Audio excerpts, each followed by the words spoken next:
Good evening and welcome to the Planning Commission meeting for October 17th, 2014. I'd like to call the meeting to order. Ms. Meredith, will you please call the roll? Dr. Derek Hunt, Present. Victor Mendoza, David Brown, Present. Dan Mikulinka, Present. Cynthia Staley, Present. Rebecca Spears, Brian O'Gean, Monica Rodriguez, Present. Ralph Gonzalez. Present.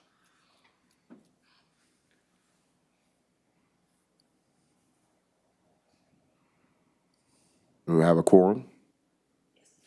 Thank you. I want to remind everyone that tonight the meeting is being simulcast via TV 15. At this time, do we have any citizens that would like to speak only on items that is not listed for the public hearing? If you wish to speak, we limit it to 3 minutes. Yes, sir. It'd be 3 minutes. Good evening, ladies and gentlemen. I'm Michael Vondro. I live at 2204 East North Street. I'm not in favor of low-income housing, like a specific, especially trailer parks, because sometimes you have an owner that might take advantage of poor people and stuff like that. Right now, it looks like at the trailer park I'm living at, they're doing sewer repairs and water repairs. So it looks like they're going to replace 100% of the water pipes and 100% of the sewer pipes. And what happens, we're getting billed for water we don't owe because there's leaks. One person had to pay $170 because the plumbers were using his water hoses. Well, he found out about that and they made him pay the regular amount at $30. But like, for instance, my water bill is supposed to be $30 and they charged me $70, and I was wondering where the other $40 goes to. And, I don't trust the management or the owner, and I'd like to find a way to compute how much per gallon it is based upon the meter. But I would like some kind of help from someone if they could tell me how much per gallon the water is and stuff like that. But I just would like more help. The management don't communicate with us to see what's going on. I want to thank Rick Madrid and Adam West, attorney, and Judge Heinholt. She's been helping. They had to take the trailer park owner to court, to get results. And I just talked to the municipal court judge yesterday, and I appreciate the help the city of Victoria has done for us because they don't have to do this. Thanks, and have a good day. Appreciate it. Thank you, Mr. Michael. Do we have any other citizens that would wish to speak? Law enforcement just informed me that we have had a bomb threat on this building. They have the subject outside. They checked the front of the building, the foyer out here, no sign of anything. But if y'all would like to take a brief recess and step outside while they investigate and speak to the guy, then we can certainly do that. And then once they clear it, reconvene. So if y'all would like to do that, just note the time on the record. We can all step outside until they get done, and we come back in here and finish the meeting. I know the time is 5:18. We'll set for a quick a recess and convene after the emergency response finish.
Welcome back to Planning Commission meeting for October 17, 2024. As we reconvene, we were at citizens communication. The floor is still open if there's anyone else that would like to speak on any item that is not on the agenda. Okay, at this time, we will go ahead and close the the citizens communication, and we will go into the development items for the public hearing. Okay, good evening, Commissioners.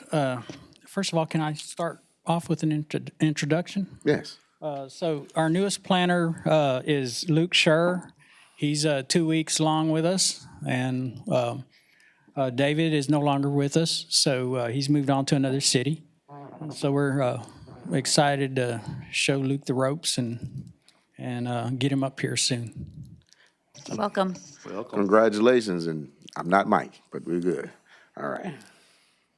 Okay, today the subject property is, we're looking at a variance for the subject property that's located at 1108 Cervantez Street.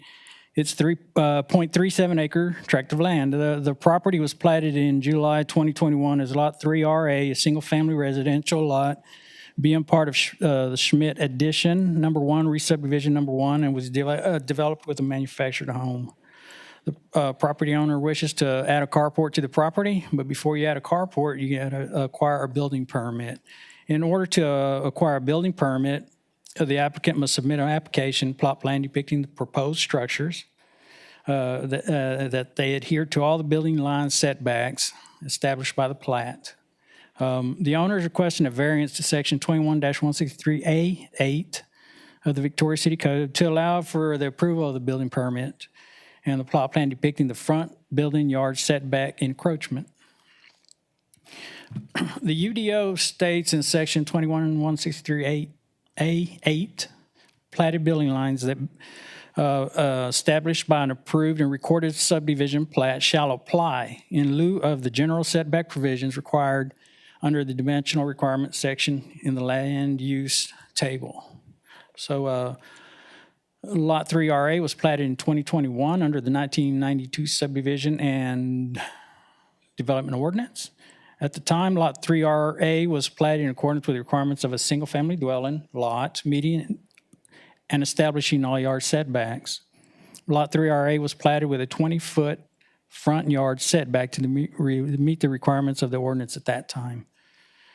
The owner wishes to purchase and have a carport installed on the property by Superior Carport. Superior Carport applied for the building permit through Development Services.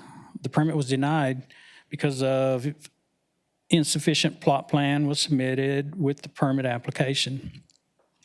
Development Services requested dimensions be provided on the plot plan showing compliance with established setbacks. Each plot plan submitted lacked sufficient information to show compliance with the platted setback lines. A site visit was performed by the building official to determine the proposed carport could be placed on the lot without encroaching of the building lines. Based on the site inspection, it was determined that the carport was not able to be placed on the lot at the proposed location, and that it would encroach the established building lines. Also, as a result of the site inspection, it was determined that the placement of the manufactured home was within the front yard setback with an approximate encroachment of 6 to 7 feet. That's 6 to 7 feet into the 20-foot front yard setback. So the placement of the manufactured home may have been an error of measuring the building setback from the old property line versus the newly platted property line, which dedicated right-of-way for a cul-de-sac and a turnaround. In summary, the granting of the variance would allow for the approval of and issuance of a building permit to construct a carport that will encroach the front building setback line. Staff recommends denial of the variance request to allow for the approval and issuance of the building permit to construct a carport that will encroach the front building setback line. As a result of the site inspection, staff is recommending approval to the variance to allow the encroachment of the front building setback of approximately 6 to 7 feet for the manufactured home that was placed in error because of the right-of-way dedication at the time of that placement. As the cost of the manufactured home into compliance would be, to move the manufactured home into compliance would would be a significant cost to the applicant, and the home follows an established building line for Cervantez Street. But this lot has unique conditions because of the cul-de-sac right-of-way dedication. Furthermore, in the submittal of the variance application information, the applicant still did not provide sufficient information to show staff that allowing the encroachment would not be detrimental to public health, safety, or welfare. Staff believes that allowing the new encroachment could affect the orderly development of the surrounding properties by establishing new building lines that are below the minimum requirements. I'd be happy to answer any Do we have questions. any specific questions dealing with this before we open up the public hearing?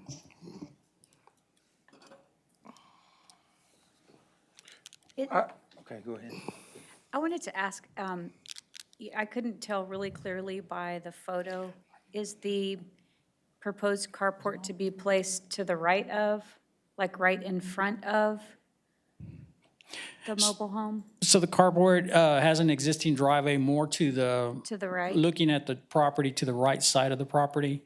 And it has an existing carport, I'm sorry, an existing driveway, concrete driveway that goes about halfway up I saw to that. the manufactured home.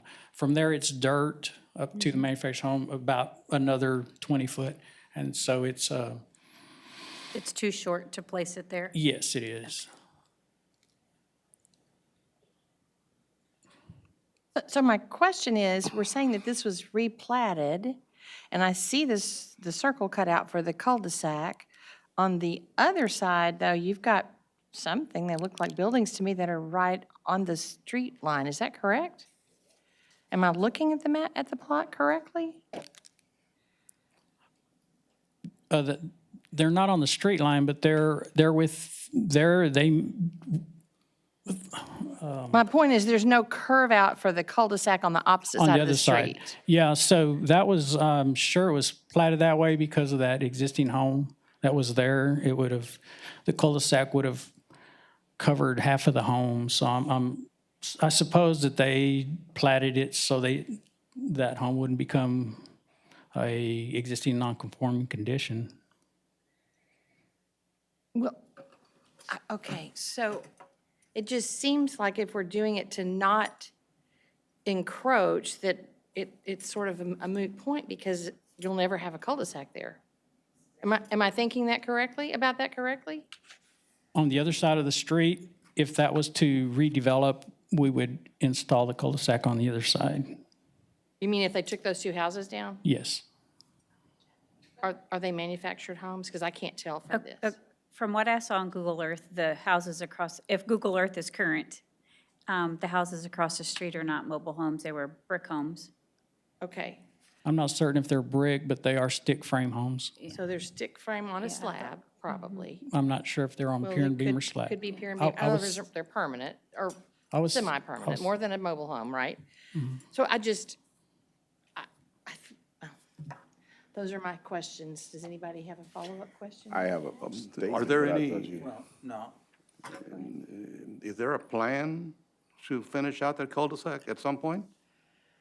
There is no plan in the works, although if the property is to be redeveloped on the other side, I'm sure we would take that into account. Well, then you would have the same question on two properties, right? Well, the only way to develop that is, that would happen is if they build new structures on the other side. So at that point, we would establish a setback and have them meet the new setback requirements. Just for the record, how long has this community been there? Do we know approximately, not exact, but I imagine I do not know, 1950s. 1950s, and we haven't had any new development in that area. And so my question is, because I know we had to read the staff report, and sometimes I'm not that educated, but so in plain view, what is the problem on what could they do to fix it? So they could have established, so if you could just say it plainly, because I know we read the staff report, but, you know, for those that may be listening, the issue is that due to the new ODO of development. It's out of, can you explain that? And just in plain terms? I don't think it's due to the new UDO. I believe that code has been in place before the new code adoption. So yeah, that was required previously. Again, I don't think it was applied across the street because it would have taken in that home. And I think I can't speak for what they did before. Okay. But yeah, there's no room there to fit the carport in that they're proposing with the current setbacks that's been established by plat. Okay, So, So is it fair to say that there's already been one exception made when, on the opposite side of the street, there was already an exception made to allow that home and where it is and no cul-de-sac in place? I'm not sure if that's fair, but what I would seem to think that the home was there and they platted the lot at that time. They didn't request to build the home over a setback. all right. Do we have any more specific questions? If not, I would like to go ahead and open up the public hearing. I appreciate you. I know this is not normal for you to sit, but you got the hot seat today. But I appreciate you. If we have any, I got one question. Also, we got another problem. We got a plat here that was platted in 2021, right? Yes. And it was platted for a mobile home. And then we got, even though if we say we don't want to do a carport, we still got another issue. We're over the building line of the new plat, right? So in my thought process is we have two variants really needing to happen right now. First variance is there was a mistake made. I don't know how it happens, you know. So that part with the mobile home, because I agree, to move back to mobile home, you're talking a lot of money. Yeah. And I think, now was that, how could something like that just errors with, or do we not check? I'm not saying, tell me how that happened. Yeah, that's a good question. I think that that the neighborhood has the road is straight all the way to the end of the road. There's no improved development on the road where it shows us turnaround, and we treated it like a dead end street, in which now it is a cul-de-sac, and so it looked like a dead end road that didn't have the 30-foot setback in the cul-de-sac. So I think that we took the measurement from the straight dead end, property line instead of the cul-de-sac. Yeah, because if I'm not mistaken, it's like a carport on the other side in the cul-de-sac area. Yeah, that's what it looked like. Well, but the deal is there's not a cul-de-sac on that side. No, it's not, because it was not replatted. When they platted the property, they platted a cul-de-sac on that. That's what you're saying? Across the street? No. In Yes. 21. Yes. Okay, so the city knowingly let them plat, I just need to make sure I understand what we did. The city said, okay, it's a dead-end street, you need to plat a cul-de-sac.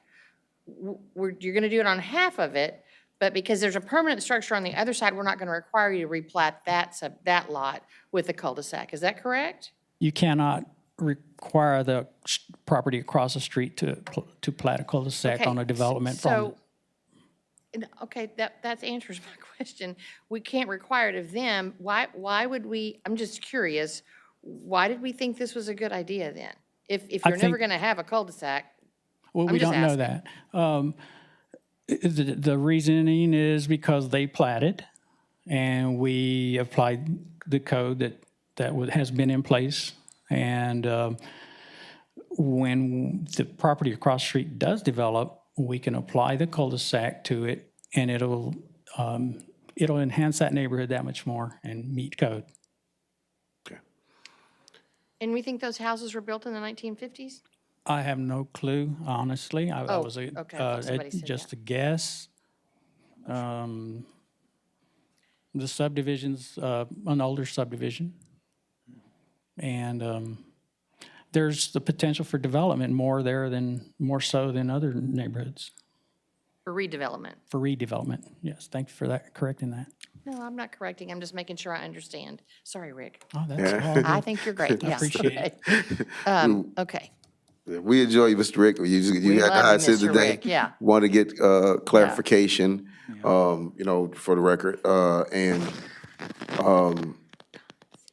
and we know most of this was prior to the staffing that we have, today, especially when we look at because that's one question I had when it came to, it said, done, by it was, error properly, by the inspector, but that's city side, right? Well, I would say twofold. I think that the placement was done incorrectly by the installer, and they should have looked at the plat also. And who the inspector was the second pair of eyes that should have picked up on it. But I think they were so used to the dead-end roads that you have the straight front property line that they didn't catch on to it. And it sits so far back that you're like, that one is real good, but it actually is not. So even if we allowed the variance, they couldn't place it? If we said, okay, let's just pretend like that's not a cul-de-sac. I'm trying to get this clear in my mind, okay? There's no cul-de-sac, it's a straight plat, like the back plat. Then would there be room there to put the carport? If there wasn't a cul-de-sac? Yeah, Yes. okay. Thank you, Mr. Rick. You're welcome. At this particular time, we're going to go ahead and open up for a public hearing. Anyone that's wishing to speak on this particular island, you may do so. Time is limited to 3 minutes. I am Devona Usery. I'm the resident at 1108. And one of the things that has not been made clear here so far is that the original plat was done back in 92. There's never been a cul-de-sac put in since 92. Is there any possibility there will be? In my mind, doubtful. And not allowing me to have a carport because of this proposed cul-de-sac that's been there for over 30 years, I think is a little far-fetched. I mean, one of the things you've noticed is that all of the land for the cul-de-sac is taken out of the 1108 address, nothing from across the street. And I'm not being allowed full use of my property by being able to put in a carport where people across the street that are much closer to the street have a carport. So that's basically all I've got to say. I mean, unless someone has a question for me. Does anybody have any particular questions? Okay. So you said the original plat was done in 1990? 92. 92, Right. And it was replatted in 21. okay. That was so that the trailer could be put in there, the mobile home. But the reason for that was the property right next door to that, going towards Hanselman, it was all in one, and it needed to be divided up into separate lots. Thank you for the clarification. Sure. Ms. Deborah, as I said Deborah, I want to make sure I say your name right. Ms. Deborah? Devona. Say it again? Devon. Devon, Miss Devon. Devona. Devlin. Okay. I apologize. That's okay. It's a hard name. One, I also want to make that we make our recommendations, but you do have the opportunity to go to the council, too. If you feel that this doesn't go the way you would like it to, we go to council and present again. So I thank you for your discussion and sharing with us. And if you have nothing else, do you have anything else for us? Not that I know of, no. Do we have anything? It's just an appeal to your, Yes, to ma'am. you to try to get this done. Yes, ma'am. and we appreciate you and your candor. So at this time, we will go ahead and close the public hearing and then discuss among ourselves, the commissions. Thank you so much. Thank you. I'll start. So I do have a concern, only because of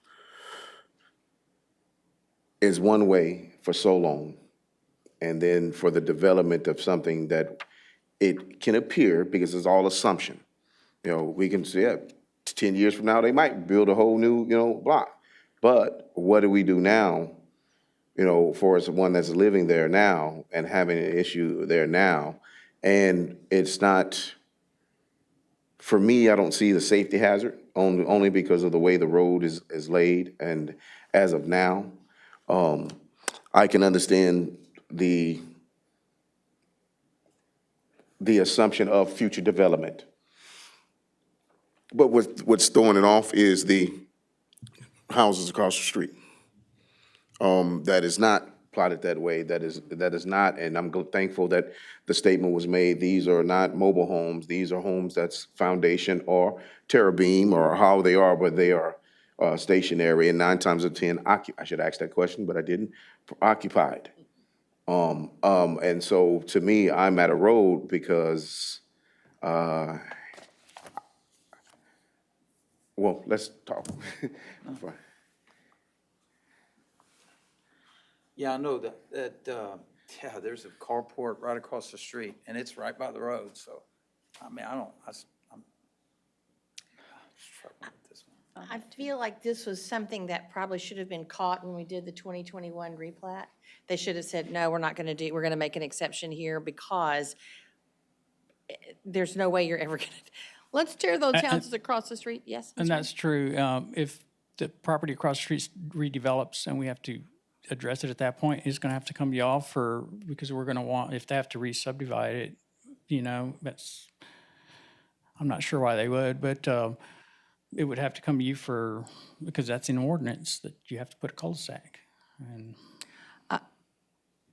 Well, I think it's a common sense issue. I really do.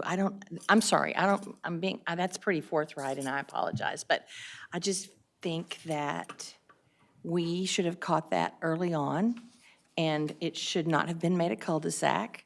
I understand that you said that was in our subdivision ordinance at the time, but given the fact that there was permanent housing across the street and that we knew it was going to be platted for mobile home development, I think we could have maybe looked at that a little closer.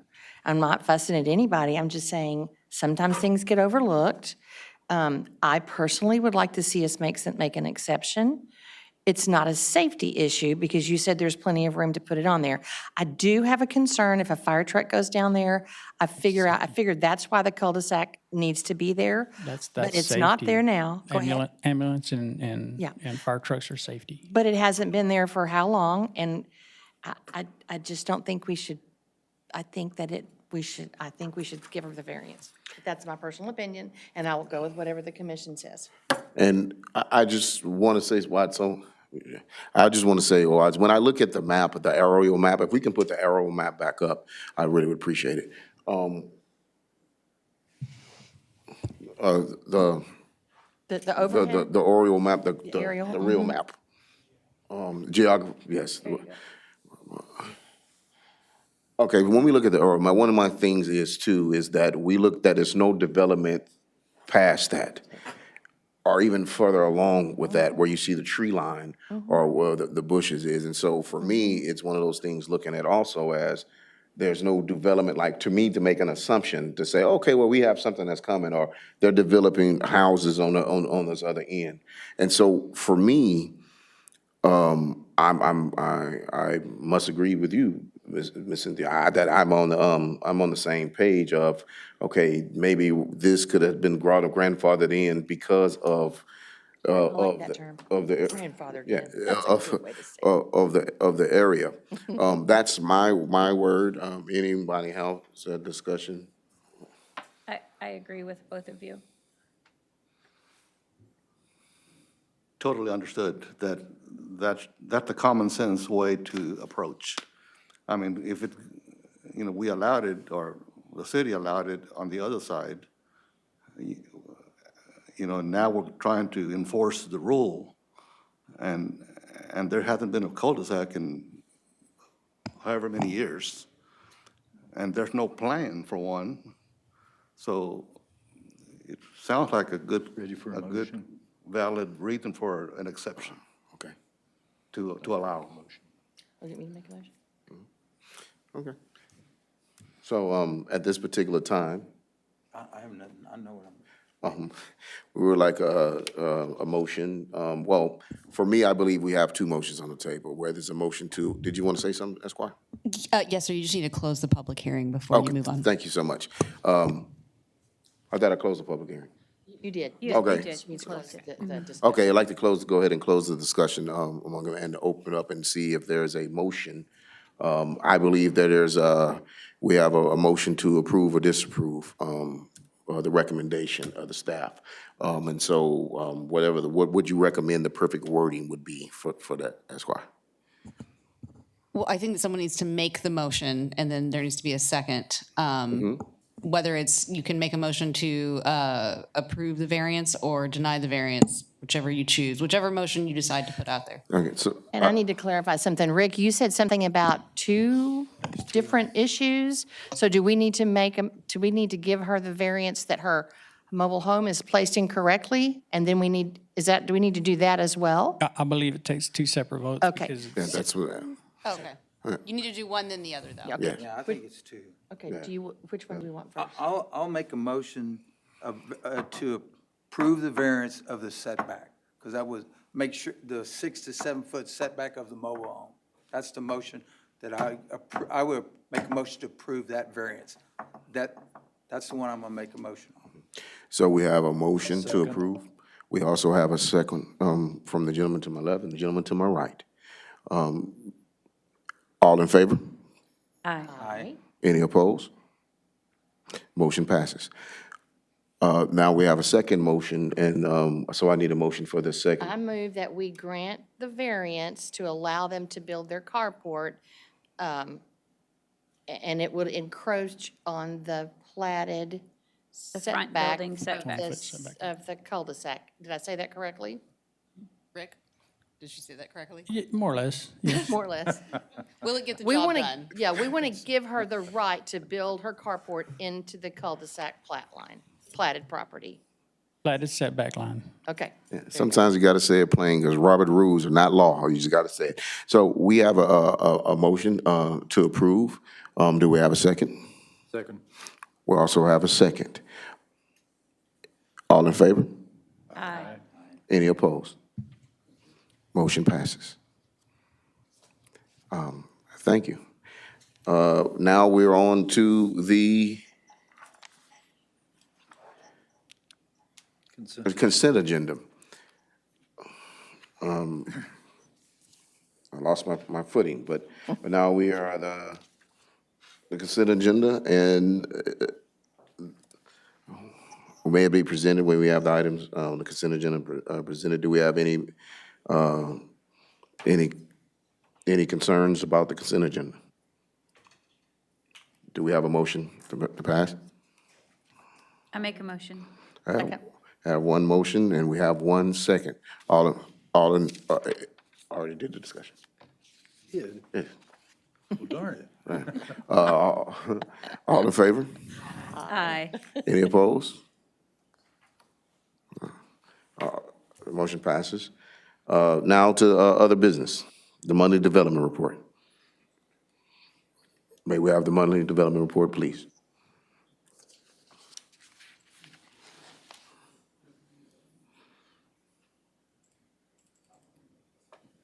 Okay, as far as monthly activity reports, for the month of September 2024, we had 211 permits issued.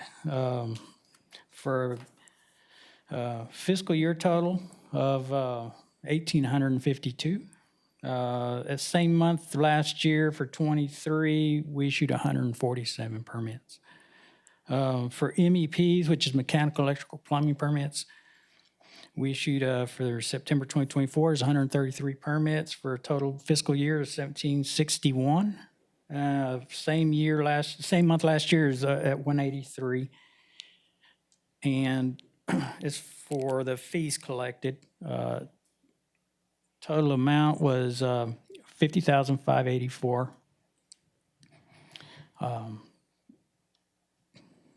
And fiscal year total $684,084.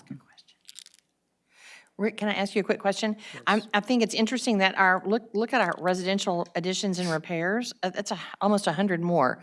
Is there anything specific that you've noticed? A specific neighborhood, or do y'all look at that kind of stuff? We don't really dig into it too deep, but we notice those trends. Because if you notice, the single-family homes are just not doing it right now. So people tend to work on their own. And so I Okay. think that's the difference. There could be, you had a lot of roof repairs. We also had some roof damage. Those are starting to trickle in a lot more, yes. Okay. That could be part of that, too. Okay, thanks, Danny. Thank you. Okay, any other questions? Are we good? On the development planning report, we had 4 minor plats, 1 site plan, 1 site modification plan, and 3 variances for the month of September 2024. Thank you. Do I have any questions? Okay. At this time, we move to any items that the planning commissioners may have. I have an item. Sir? Now it's my turn. Yes, sir. I want you to remember the last meeting where we're talking about Pearl Homes and they were building the little small townhouses. Glad to see that. The issue we were asked to talk about was a setback. And that was not a problem, but instead we were focused on the parking issue. And that raises a concern for me. First of all, if you want to look at the minutes, paragraph D about in the middle, Ms. Menchaca stated that the site plan had been reviewed and parking was reviewed and it met all the requirements. And therein, I think, is the problem. I don't think that the planning department should be approving an addition where there's no extra parking at all, except on a public street. And what I would like to do is I would like to make a motion that the planning staff be enticed or directed to come up with a better plan, one that will solve the problem that I just read from the minutes, where it should not meet the plan, meet the guidelines, and there should be a requirement for additional parking. Go ahead. Can I just tag on to what he said? I understand that that's in the UDO, and we approved the UDO fairly recently, but this is the first time we've had an issue come up out of the UDO that addresses this specific situation. And I would agree with Mr. Brown. I think that if we need to revise the UDO, then we need to revise it. And Julie had said that in the first year or two, there might be some things that we need to revise. So can we request that be revisited? Of course, and I'm sure she's taking that into account. Sure, and I guess discussion is fine, but I don't think we can make motions or vote on anything of that sort tonight. Because it's No, not on the we're just- agenda, I It's understand not that. on the We just would like to have it on a future, I would like to see it on a future agenda, that you guys think have so. looked at it, and, Sure. Can we request that they put it on the agenda? I don't know. Derek's the So, chairman. put me on the hot seat, Sam. So one, for clarity, what we're stating is because of the issue of the last meeting, and we saw that there was a problem, that we're asking the staff to revisit the UDO to see what arrangements, and I want to make sure, when you talk about parking, we're talking about for commercial properties parking. And just want that clarified for the record. Well, Mr. Brown, would you, yeah, for that. And so, This is the first that has come up in a discussion, and I'm trying to remember the rules on where we can talk about open discussions that's not on the agenda, and have it noted in the minutes that we are, because we can't really make them, well, no. You can just You tell can, 'em. you can, yeah, we can, Your we're request. requesting, you know what I mean, that the staff just looks at that and lets us know, or if we can put it on an agenda to discuss. But I think it's more of just a revisit to see what the plan is, dealing with situations like this, so in the future, we might not have those type of problems. It's not even open for discussion because it's supposed to be discussion among the commissioners. And so I believe that is duly noted, that's on record, that it would be in the minutes, that it was said. Do we have any other discussion among ourselves that we would like to talk? You know, the other thing that we talked about at that last meeting, sorry, was that house that was close to my house. And they said, oh, yeah, no, it meets all the requirements. I can't remember what the issues were now, but I'll bring it up next time. Thank you. Sorry, guys. So I want to say this. One, I know that we are thankful for what the staff does, what the city does. Yeah. It is not often that we have one that we may stand and say, we are going to go something different from the staff recommendations. But because we are the city of Victoria, and that's what the planning commission is for those moments. And so I'm thankful. And so I'm thankful for Mr. Rick, and I'm thankful for those that are not here, but were present, and for all the work that you do for the city. And so we know that it's not personal. We know that it's, us just trying to do our due diligence, and we thank you for all the work that you do. At this time, if there's nothing else. I have one comment. Oh, go ahead. I'm so sorry. I was meeting with a local builder today, and in our discussion, it came out that I'm on the planning commission. And he stated that the current UDO is not on the website, and so they're not able to go there for reference. And I just wanted to mention that. I don't know if it is or it isn't, or if it isn't, if there's a plan to put it out there soon. I'm But understanding, I just sorry. I just wanted to make that comment. Yeah, there's a link to the UDO on the website. So Okay. it's not actually on the webpage, but you can link over to it. I believe he's meeting with you tomorrow, so he might bring Awesome. that up. And we're thankful. So we understand leaving here from this commission, of this last portion, that there is a link that they needs to have information that's out. And we also have concern dealing with the UDO, and that we have more discussion on that. If there's anything else? Okay, so at this time, we will go ahead and adjourn the meeting. Time is 6:01.